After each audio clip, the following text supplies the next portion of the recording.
So if they do appear in the next film, it's going to be like, well, Batman couldn't really be bothered with them. He's just whining about his girl. Well, he's not even his girl.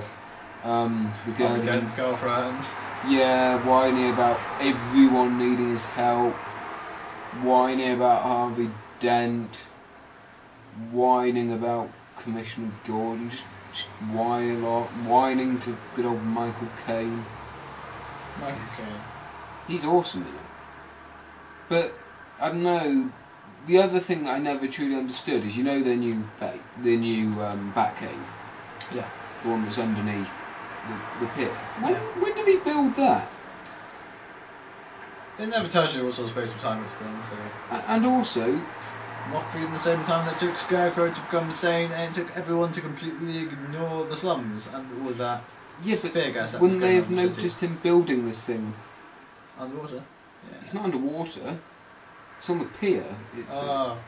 You got to go into that metal container with the elevator. What if someone goes to move that container? But yeah, it just doesn't make sense. And also, how does the Batmobile get out? There's no door.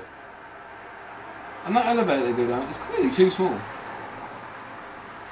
What about the fact that the freaking motorbike comes out from half of the Batmobile?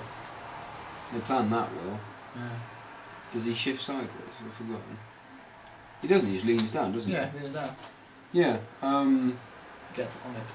Even though they're the Batmobile and the Batpod are different shapes. yeah. And for being such a sort of secret person in terms of keeping his identity and stuff.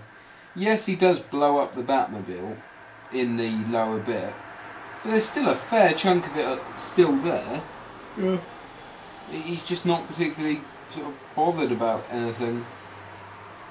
I mean, the set pieces in it are they're quite fun. The bit in Japan was pretty awesome. The bit with the Batpod is actually quite. I never thought I'd like it, but I did quite enjoy it. Yeah, the whole motorbike sequence is brilliant. It is, apart from the gyroscopic front wheel, which I don't understand as well. But apart from that, it's really good. And the final fight was a bit sort of lacklustre, but it was okay. It was more of a final conversation. The bit of him hanging. Who, Joker? Yeah, that fight. Oh no, that was.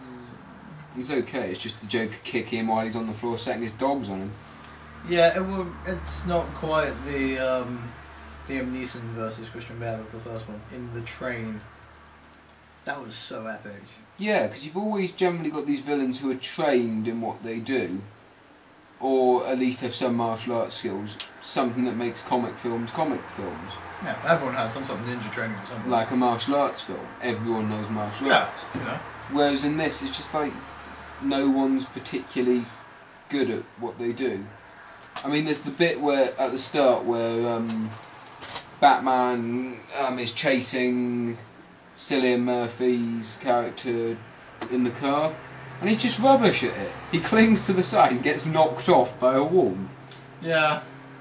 He didn't really think that through. I think Jason Statham does better in the Transporter films. But it's just like with that scene, I mean, it would have been logical for Batman just to jump on the back and possibly open the back doors or something.